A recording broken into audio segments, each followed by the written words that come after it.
Hello दोस्तों, आज हम एक्सप्लेन करने वाले हैं एक फैंटेसी, रोमांटिक और सस्पेंस से भरपूर मूवी को। ये मूवी एक ड्रैगन और एक आम लड़की की प्रेम कहानी है।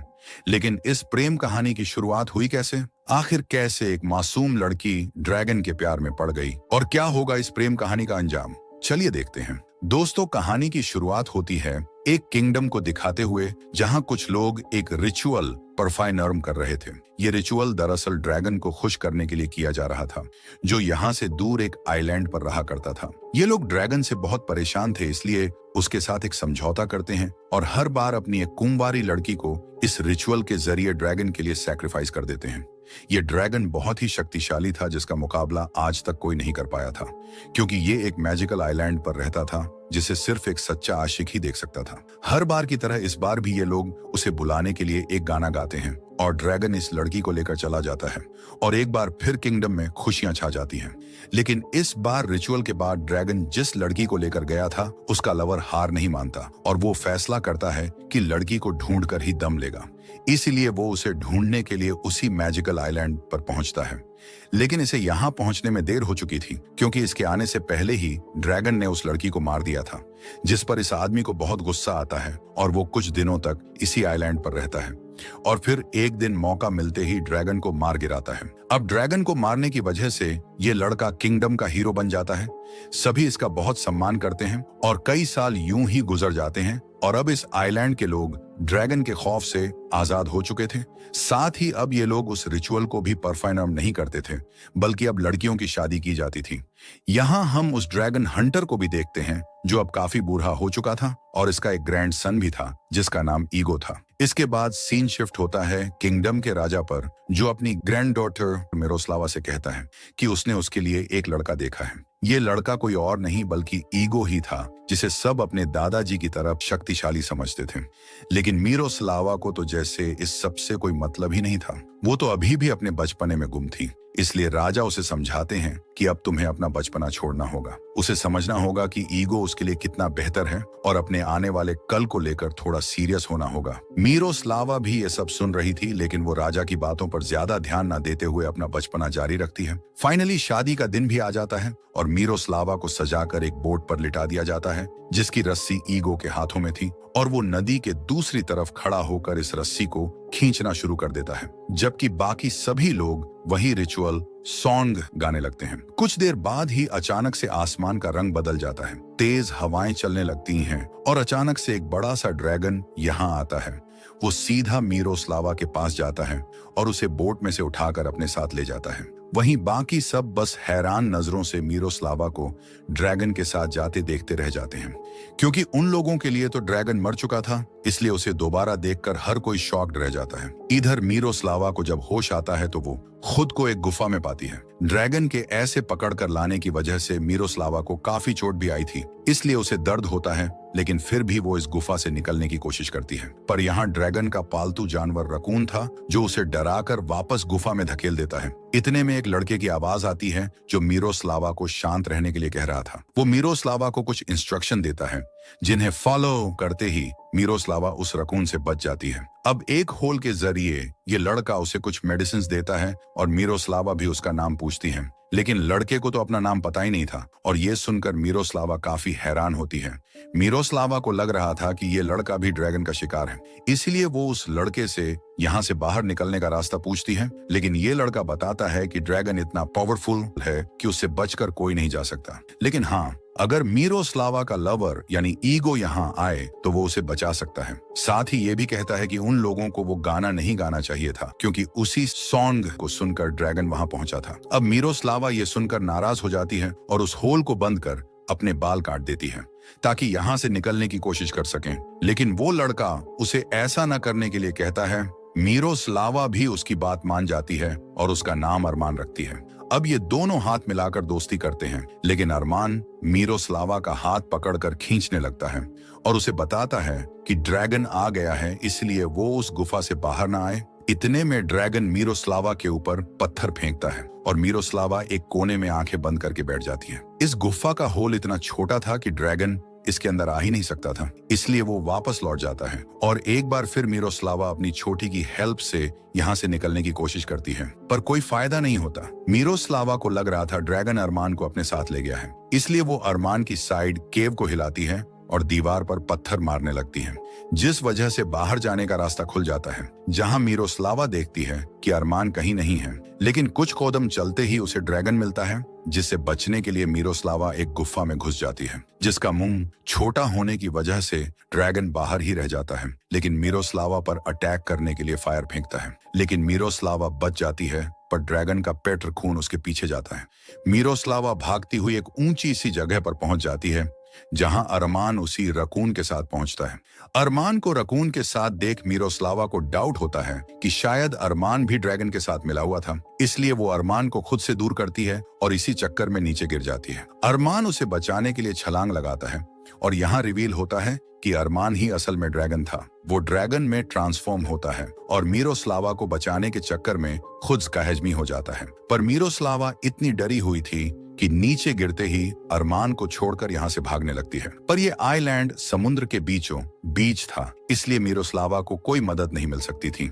वो भी जानती थी कि उसका यहाँ से निकलना असंभव है। इधर अरमान भी वापस से अपने ह्यूमन रूप में आ जाता है और रकून उसे बचाने की कोशिश करता है, पर वो इतना छोटा था कि चाहकर भी अरमान की मदद नहीं कर सकता था। अब मिरोस्लावा भी दूर खड़ी ये सब देख रही थी। वो पहले तो अरमान को यूं ही छोड़ यहाँ से जाने लगती है, लेकिन फिर उसे अरमान पर तरस आता है और वो वापस आकर उसे पानी से बाहर निकालती है। इतने में रकून भी अरमान के लिए कुछ कपड़े ले आया था। मिरोस्लावा अरमान को वो कपड़े पहनाती है और उसे खींचती हुई एक गुफा में लाकर सुला देती है और खुद भी यहीं सो जाती है।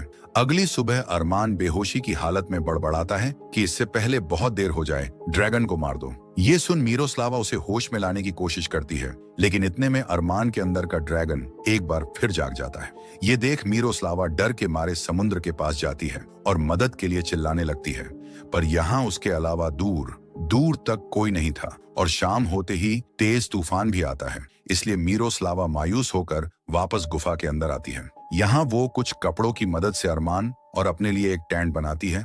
इसके बाद अरमान के जख्मों पर दवाई लगाती है और जैसे ही वो ड्रैगन में कन्वर्ट होता है, उसे सायनंग सुनाकर सुला देती है और खुद भी अरमान और रकून के साथ यहीं सो जाती है। रात को मिरोस्लावा को एक सपना आता है, जिसमें वो देखती है कि ईगो उसे ढूंढता हुआ वहां पहुंच चुका है। वो भागकर ईगो को गले लगाती है और कहती है कि वो उसे यहाँ से ले जाए। मिरोस्लावा अब सच में यहाँ से जाना चाहती थी, लेकिन वो ईगो को इमेजिन करके गलती से अरमान को हक कर लेती है। अरमान भी उसे कस के पकड़ता है और किस करने ही वाला था कि तभी मिरोस्लावा की आंख खुल जाती है। वो देखती है कि उसके पास ही आग जल रही है और कुछ फ्रूट भी रखे हुए हैं। ये सब असल में अरमान ने मिरोस्लावा के लिए रखे थे और अरमान का ये अपनापन देख मिरोस्लावा को भी बहुत खुशी होती है। वो समझ चुकी थी कि अरमान उसे मारना नहीं चाहता है, इसलिए वो फ्रूट खाती हुई बाहर जाती है जहां अरमान फिशिंग कर रहा था। मिरोस्लावा अरमान के पास जाती है और उससे बात करने की कोशिश करती है, लेकिन अरमान तो बात करने को तैयार ही नहीं था। इसलिए मिरोस्लावा अरमान को सताने लगती है और आखिरकार उसे भी मिरोस्लावा से बात करनी पड़ती है। मिरोस्लावा पूछती है कि जब तुम मुझे मारना नहीं चाहते तो फिर मुझे वापस घर क्यों नहीं छोड़ाते? अरमान बताता है कि ये सब उतना भी आसान नहीं है जितना वो समझती है और यहाँ अरमान अपनी पास्ट लाइफ के बारे में रिवील करता है, जहां हम छोटे से अरमान को देखते हैं जो अपने फादर के साथ इसी आइलैंड पर रहा करता था। अरमान के फादर असल में वही ड्रैगन थे जिनके लिए किंगडम के लोग रिचुअल किया करते थे। अरमान को भी अपने डैड बहुत पसंद थे और वो भी उन्हीं की तरह एक शक्तिशाली ड्रैगन बनना चाहता था। लेकिन फिर एक दिन उसे समुद्र में एक लकड़ी का बॉक्स मिला और उसके अंदर रखी चीजों ने अरमान को बिल्कुल बदल दिया। अब उसका मन ड्रैगन बनने का बिल्कुल नहीं करता था, इसलिए जब उसके फादर ने उसे ड्रैगन बनाने की कोशिश की तो वो वहां से भाग गया और उसके फादर भी अरमान के साथ जबरदस्ती नहीं कर पाए, क्योंकि किसी को उसकी मर्जी के बिना ड्रैगन बनाना इम्पॉसिबल था। सब कुछ ठीक चल ही रहा था कि एक दिन अरमान ने एक कश्ती अपने आइलैंड पर देखी, जिसमें सवार होकर आए इंसान ने अरमान के फादर को मार दिया। अरमान असल में ईगो के दादाजी यानी ड्रैगन हंटर के बारे में बात कर रहा था। अब जब अरमान ने अपने फादर को मरते हुए देखा तो उसने फैसला किया कि वो उनकी मौत का बदला लेगा, इसीलिए वो खुद भी एक ड्रैगन बन गया। लेकिन ड्रैगन बनने के बाद उसे पता चला कि उसके फादर कितने बड़े माइनस्टर थे। इसलिए अरमान ने डिसाइड किया कि वो हमेशा इसी आइलैंड पर रहेगा और किसी को कोई नुकसान नहीं पहुंचाएगा। लेकिन अरमान ये नहीं जानता था कि इंसान से ड्रैगन और ड्रैगन से इंसान कैसे बनते हैं। इसलिए वो जब भी ड्रैगन में चेंज होता तो आइलैंड पर बनी एक गुफा में चला जाता, जो असल में एक मैजिकल गुफा थी जिसके अंदर सिर्फ इंसान ही जा सकते थे। अरमान कहता है कि कई सालों तक सब कुछ यूं ही चलता रहा, लेकिन फिर मिरोस्लावा की शादी में लोगों ने एक बार फिर उस साइनन को गाया और अरमान के अंदर का ड्रैगन जाग गया और वो ना चाहते हुए मिरोस्लावा को यहाँ ले आया। और अब वो उसे वापस छोड़ने नहीं जा सकता, क्योंकि वो ड्रैगन पर काबू करना नहीं जानता।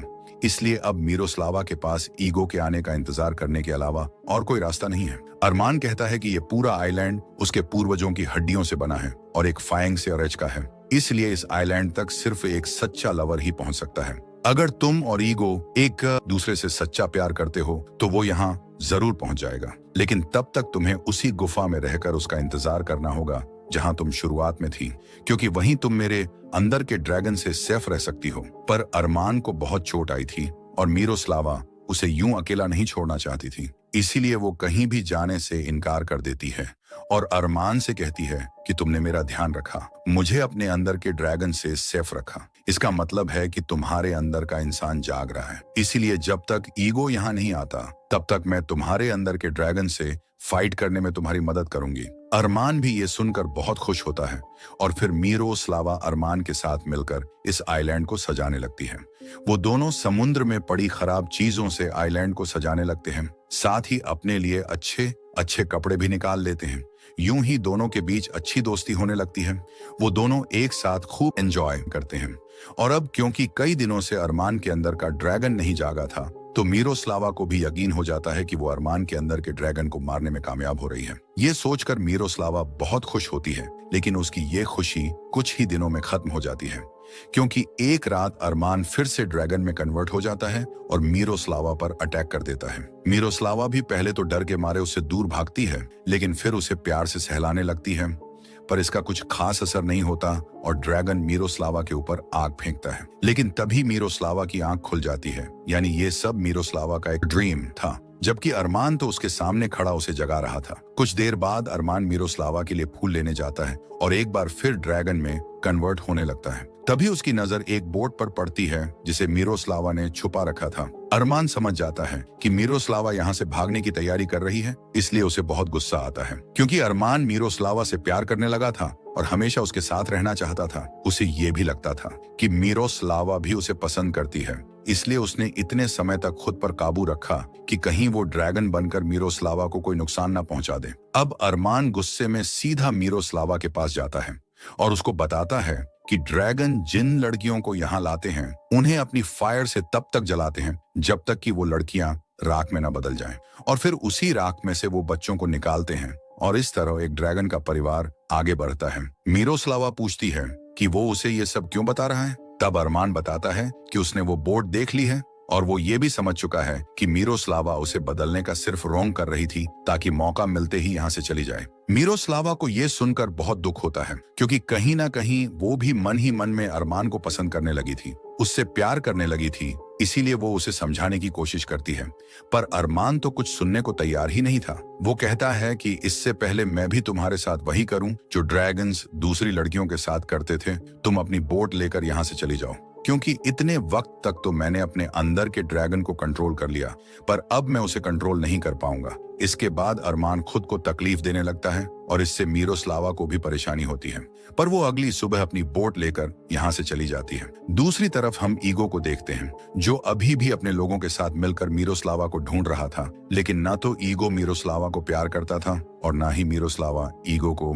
इसलिए ईगो उस आइलैंड को देख नहीं पाता। पर एक रात उसे एक बोट अपनी तरफ आती हुई दिखाई देती है जिसमें मिरोस्लावा बैठी हुई थी। वो मिरोस्लावा को देखकर बहुत खुश होता है और उसे वापस उसी आइलैंड पर चलने को कहता है, लेकिन मिरोस्लावा बताती है कि ड्रैगन एक चट्टान से टकराकर मारा जा चुका है, इसलिए अब उन्हें वहां जाने की जरूरत नहीं है। ईगो फिर भी जिद करता है, क्योंकि उसे भी किंगडम में अपनी हीरो गिरी दिखानी थी और वो चाहता था कि सबको यकीन हो कि वो भी मिरोस्लावा से प्यार करता है।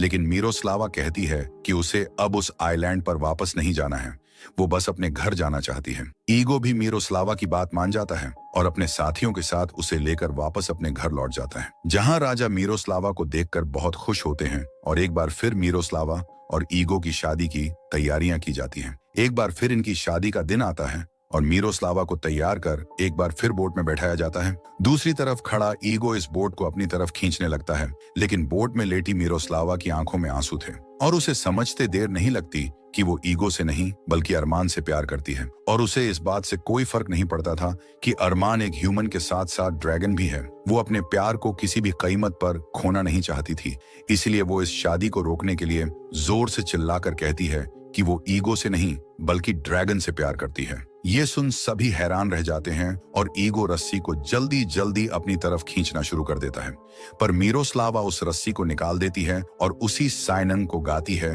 जो ड्रैगन्स को अपनी तरफ अट्रैक्ट करता था। दूसरी तरफ हम अरमान को देखते हैं जो मिरोस्लावा को बहुत याद कर रहा था और उसकी याद में एक चट्टान से छलांग लगाने ही वाला होता है कि तभी उसे मिरोस्लावा की आवाज सुनाई देती है और वो अपनी मंजिल के लिए निकल जाता है। इधर मिरोस्लावा के गाना गाते ही हवाओं का रुख बदल जाता है और अरमान ड्रैगन में बदलकर यहाँ आता है और मिरोस्लावा को अपने साथ ले जाता है। मिरोस्लावा को जाता देख ईगो ड्रैगन पर भाले से हमला करने की कोशिश करता है, लेकिन उसका भाई उसे रोक देता है। वो कहता है कि तुमने कभी मिरोस्लावा से प्यार किया ही नहीं, तो ऐसा क्यों कर रहे हो। वो ईगो को एक पंच मारता है क्योंकि ईगो के ऐसा करने से उन सब की जान खतरे में पड़ सकती थी। इधर ड्रैगन मिरोस्लावा को लाकर उसके ऊपर आग उगलने की कोशिश करता है, लेकिन मिरोस्लावा अब उससे नहीं डरती थी। वो बेबाक होकर उसके सामने खड़ी हो जाती है और कहती है कि मुझे कोई फर्क नहीं पड़ता तुम्हारी सच्चाई क्या है, तुम इंसान हो या ड्रैगन, मैं बस तुमसे प्यार करती हूँ और तुम्हारे साथ रहना चाहती हूँ, लेकिन अगर तुम मुझे मारना चाहते हो तो मैं इसके लिए भी तैयार हूँ। इतना कहते ही मिरोस्लावा ड्रैगन के सामने बाहें फैलाए बैठ जाती है। ड्रैगन मिरोस्लावा की बातें सुनकर बिल्कुल हैरान था, क्योंकि ये पहली बार था जब किसी इंसान ने उसे नफरत की जगह प्यार भरी नजरों से देखा था। इसलिए वो मिरोस्लावा की तरफ आगे बढ़ता है, लेकिन उस पर हमला करने की जगह उसकी गोद में सर रखकर बैठ जाता है। यानी अब अरमान ने ड्रैगन पर काबू करना सीख लिया है। इसके बाद कई साल बीत जाते हैं और अब इसी आइलैंड पर मिरोस्लावा, अरमान और इनकी एक प्यारी सी बेटी रहती है, जिसे ये दोनों बहुत प्यार करते थे। इसका ध्यान खुद रकून रखता था। अरमान आज भी अपने ड्रैगन वाले रूप में आता है, लेकिन वो किसी को नुकसान पहुंचाने की जगह मिरोस्लावा को अपनी सवारी करवाता है। इसी के साथ ये कहानी यहीं खत्म हो जाती है।